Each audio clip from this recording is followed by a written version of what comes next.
dengan Braya Ramadhani dengan nomor 302 dari Prodi Manajemen Bisnis Syariah dari kelas 3H. Di sini, aku akan menjawab 4 pertanyaan untuk UTS Ulumul Hadis. Untuk yang pertama, yaitu jelaskan pengertian hadis dan astar. Hadis sendiri secara bahasa berarti sesuatu yang baru. Secara istilah, segala sesuatu yang kita sandarkan kepada Nabi Muhammad SAW, mulai dari perbuatan, ucapan, sikap-sikap, maupun ketetapan-ketetapan Allah kepada umatnya, yaitu manusia. Hadis sendiri itu tidak sampai ke tingkat wajib maupun fardu ain. Namun ketika kita melaksanakan hadis tersebut, kita akan mendapatkan pahala. Namun kita meninggalkan atau tidak melaksanakannya, maka kita tidak akan mendapat apa-apa.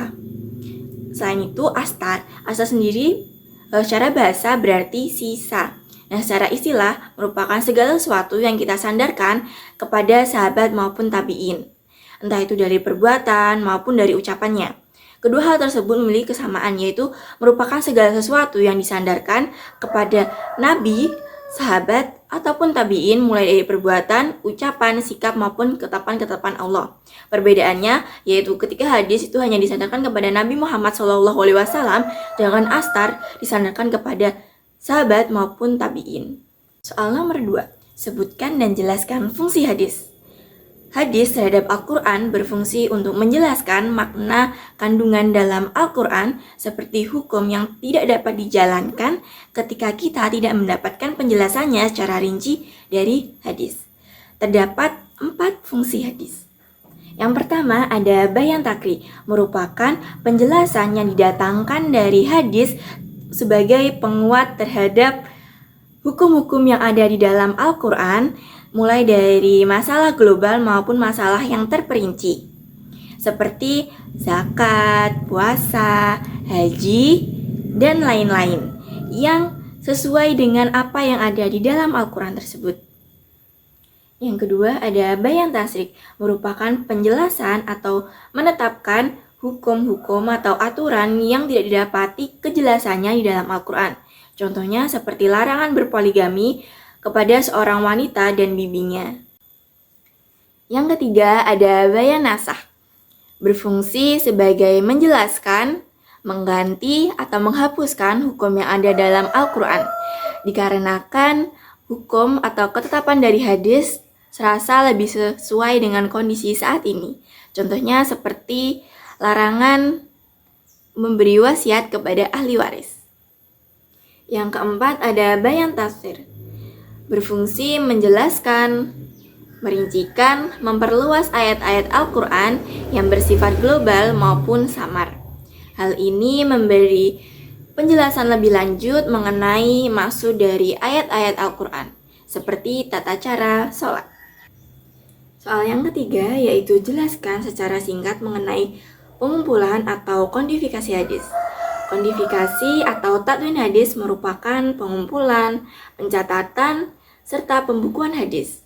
Secara individual, pencatatan ini telah dilakukan sahabat pada zaman Nabi Muhammad SAW. Terdapat 7 periode pengumpulan atau kodifikasi hadis.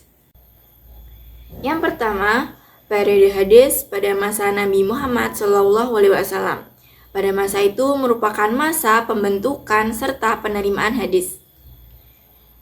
Para sahabat memperoleh langsung sunnah Nabi atau hadis secara langsung melalui pembelajaran pemajelisan, melihat perbuatan beliau, menanyakan langsung masalah yang terjadi di masyarakat, atau mendapat teguran langsung dari beliau. Para sahabat berusaha keras mengabadikan pengetahuan tersebut dengan menghafal, mempraktikkan, serta mencatat. Namun pada saat itu terjadi konflik, yaitu melarang para sahabat mencatat hadis karena takut terjadi percampuran antara hadis dan Al-Quran. Yang kedua yaitu periode hadis pada masa sahabat dan tabi'in, merupakan periode pemeliharaan serta penyeleksi hadis. Setelah Nabi Muhammad SAW wafat, para sahabat fokus menjaga keaslian dari hadis dengan langkah utama yaitu menyelidiki periwayat. Mereka yakin bahwa semakin banyak periwayat, maka semakin besar pula potensi kesalahan dan lupa. Langkahnya, mereka melakukan uji riwayat dengan membandingkan hadis dengan Al-Quran. Yang ketiga yaitu periode tadwin atau kodifikasi hadis secara resmi.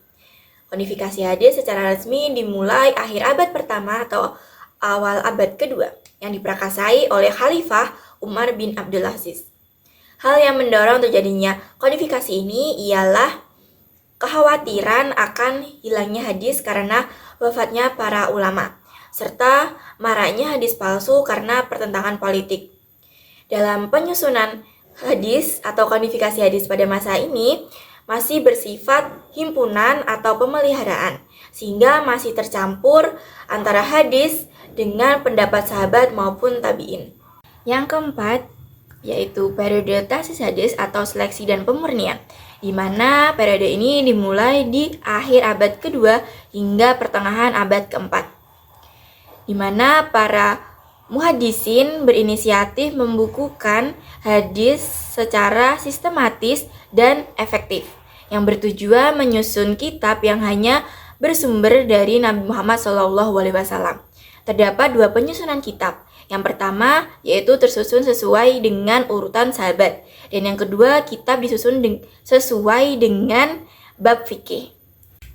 Yang kelima yaitu periode pengembangan hadis, dimulai dari pertengahan abad keempat hingga abad keenam. Setelah mencapai puncak penulisan, para muhaddisin pada masa itu hanya menukil pada hadis-hadis terdahulu atau kitab hadis terdahulu. Dikarenakan seluruh hadis sudah tertulis dan tradisi periwayatan hadis telah berkurang.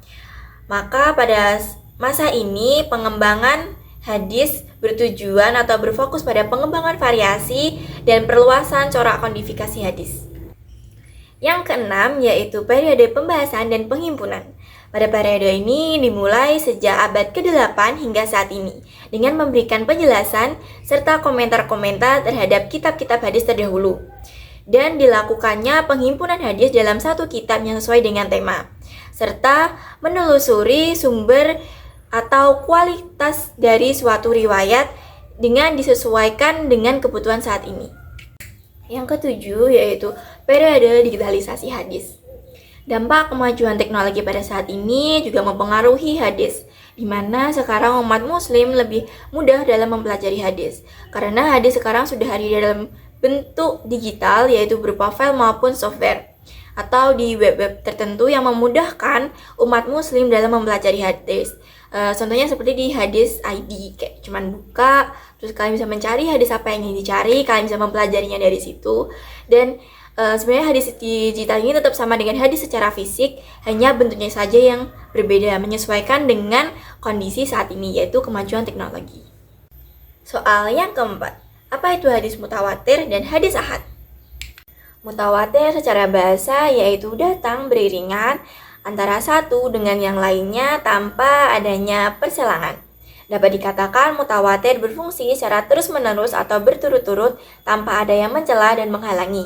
Dapat dikatakan hadis mutawatir dikarenakan hadis itu diriwayatkan oleh periwayat yang banyak, periwayat itu bersepakat untuk tidak berdusta, dan di antara periwayat yang banyak itu harus ada tiap tingkatan generasi periwayat dan periwayatan menggunakan panca indera. Terdapat dua hadis mutawatir. Yang pertama itu ada hadis mutawatir lafzi. Maaf jika ada salah penyebutan. Ialah hadis yang lafaz dan maknanya itu sama antara periwayat satu dan periwayat yang lainnya. Terus yang kedua itu ada hadis mutawatir maknawi, merupakan hadis yang lafaz dan maknanya itu berlain atau beda antara periwayat satu dan periwayat yang lain, namun kandungan maknanya tetap sama. Kedudukan hadis mutawatir bersifat pasti dalam menetapkan suatu keyakinan. Selanjutnya ada hadis ahad. Kata ahad itu merupakan jamak dari kata wahid yang berarti satu. Yang berarti hadis ahad merupakan hadis yang diriwayatkan oleh seseorang, dua orang atau lebih yang belum memenuhi kriteria untuk masuk ke hadis mutawatir. Terdapat tiga hadis ahad. Yang pertama ada hadis mansyur dalam bahasa yang berarti jelas. Nah, secara istilah berarti hadis yang diriwayatkan oleh 3 orang atau lebih pada setiap tabakohnya namun tidak mencapai batasan mutawatir. Yang kedua ada hadis aziz yang mensyaratkan tidak lebih sedikitnya 2 orang pewira yang meriwayatkannya meskipun dalam satu tabakoh. Yang ketiga merupakan hadis qorib yang berarti secara bahasa sendirian atau tidak memiliki kerabat. Nah, secara istilah merupakan hadis yang diriwayatkan oleh seseorang perawi dalam satu tabaqah pada level manapun pada sanad. Menurut para ulama, hadis ahad ini dapat jadikan sebagai dalil dalam menetapkan hukum syariah, terutama pada praktik hukum amaliyah. Namun untuk mencapai keyakinan atau akidah, para ulama berbeda pendapat dalam hal ini. Sekian jawaban dari saya. Jika ada salah kata ataupun pengucapan, saya mohon maaf sebesar-besarnya. Sekian dan terima kasih sudah menonton. Akhir salam. Wassalamualaikum warahmatullahi wabarakatuh.